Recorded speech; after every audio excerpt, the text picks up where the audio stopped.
Today we are going to explain Insidious, Chapter 4. If you haven't seen the explanations for Chapters 1, 2, and 3 yet, click the links in the I button, the description box, or the comment section. After watching this full breakdown of Chapter 4, you will understand how beautifully interconnected the Insidious movies are. And at the end of this video, there's a small question for all of you, so please watch until the end. So, let's start with the intro. The movie begins in 1953 at a house called 5 Keys in Mexico City. Our beloved Elise lives there with her parents and her brother, Christian. We are shown some flashbacks of Elise's childhood. Since she was little, Elise could see spirits. Her father didn't believe in ghosts and would get angry at his daughter for this behavior. On the other hand, her mother knew her daughter was special. One night, the mother gives her son a whistle and tells him that whenever he's in trouble or scared, if he blows that whistle, she will come to him. That same night, Elise sees the spirit of a young boy. When that spirit steals her brother's whistle, Christian screams in fear. Elise's father comes upstairs and blames Elise for the whole incident, hitting her with a stick. He then takes her to the basement and locks her inside. A little while later, she sees a red door in the basement.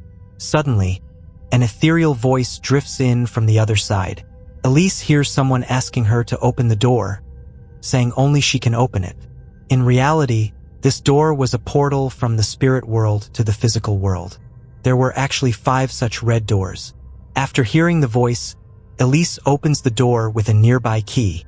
We then see a demon enter from there, named Keyface. For a moment, Elise becomes possessed.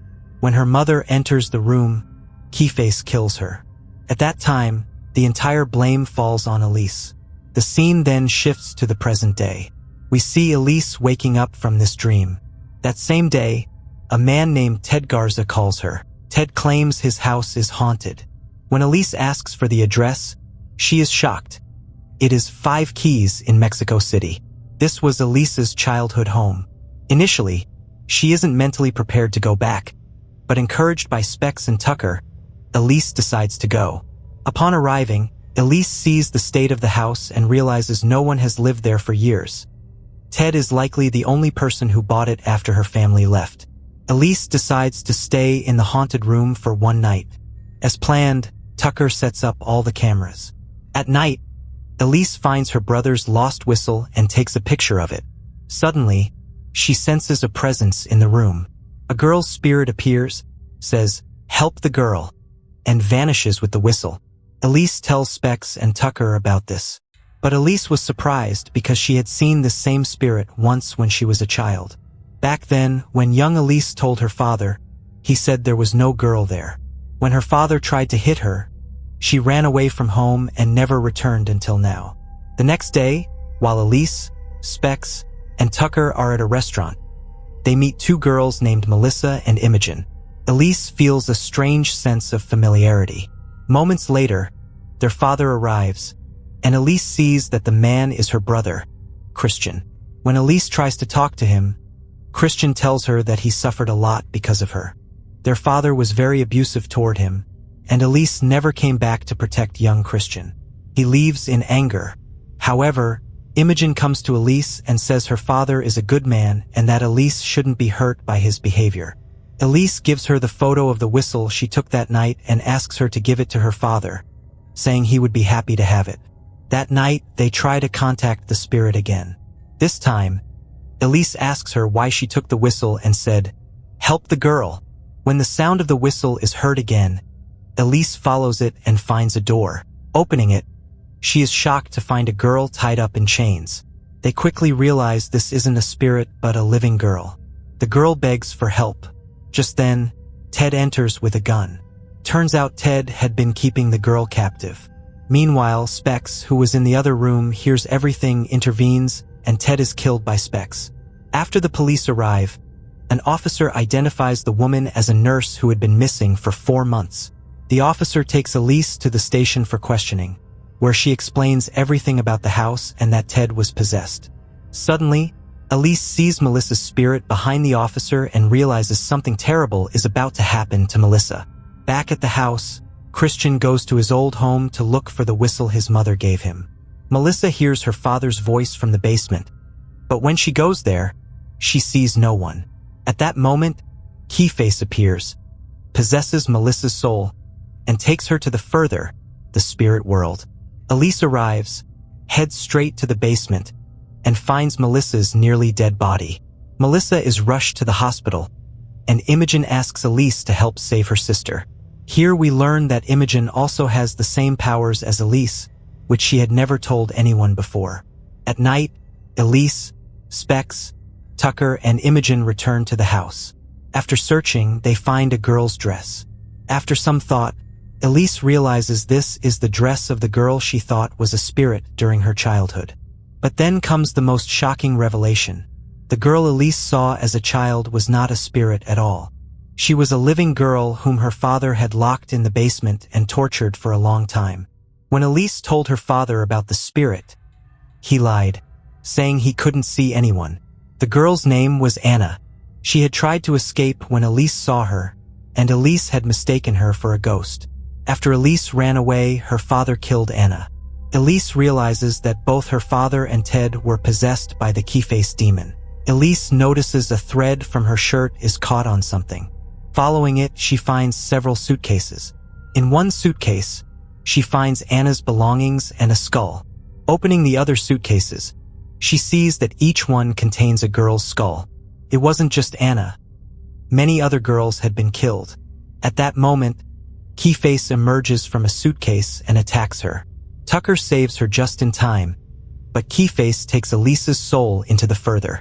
There, Elise finds her younger self. Young Elise warns her that Keyface is extremely powerful. His fingers are like keys, and he has already opened several doors from the spirit world to the physical world. The demon then grabs Elise by the throat, and the effects start showing on Elise's physical body in the real world. Specs and Tucker realize something is wrong. Imogen says she can go into the further to save Elise. Imogen enters the further. Anna's spirit guides her to the red door and then vanishes. Imogen sees small jail-like rooms where many spirits are trapped. Elise is in one of them. Keyface opens a cell door, and Elise's father's spirit comes out. Elise begins to remember how her father tortured her as a child. The demon hands Elise a stick and tells her to hit her father, just like he used to hit her. Elise starts beating her father, and we see that the more she hits him, the stronger Keyface becomes. Imogen arrives and tells Elise to stop. Elise realizes the demon was playing a mind game, mind manipulation, just as he had done with her father and Ted. Keyface imprisons Elise's soul again and attacks Imogen. This time, Elise uses her own power to break out of the cell. She sees Keyface has captured the souls of Imogen and Melissa. Desperate, she tells Keyface to take her instead and let them go. As Keyface attacks Elise, her father's spirit comes to save her.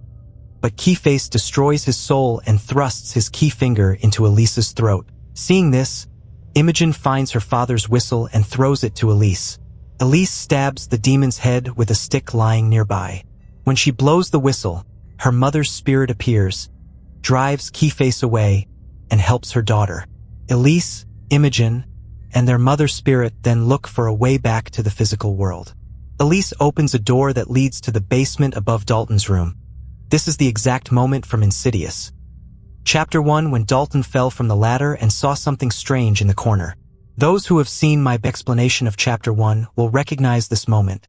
If not, check out that video now.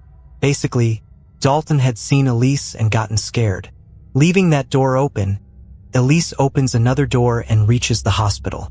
Melissa's soul returns to her body, and she survives. Elise's mother says a final goodbye, telling her to continue helping people, and then vanishes. Elise and Imogen's souls return to their bodies. Everything returns to normal. The next day, Elise gives the whistle to her brother, Christian. He forgives Elise and hugs her. Meanwhile, Specs confesses his feelings to Imogen, going from single to mingled. At the end of the movie, we see Elise sleeping. She hears Dalton's voice and sees Josh and his family in her dream. Then, the red-faced demon from Chapter 1 appears in the window of Dalton's room. Elise wakes up startled as her phone rings. It's Lorraine, Josh's mother. The movie ends there. When Elise was returning from the further, she forgot to close the door she opened toward Dalton. As a result, the red-faced demon from Chapter 1 was able to enter the physical world through that door. This means Elise was indirectly responsible for the events that happened in Chapter 1. So, we see a beautiful connection between Chapter 4 and Chapter 1. In short, the events of Chapter 4 happen right before Chapter 1, making it a prequel. I hope you enjoyed this breakdown of Insidious Chapter 4. Like the video, share it with your friends, and subscribe to the channel. See you in the next video. Stay well.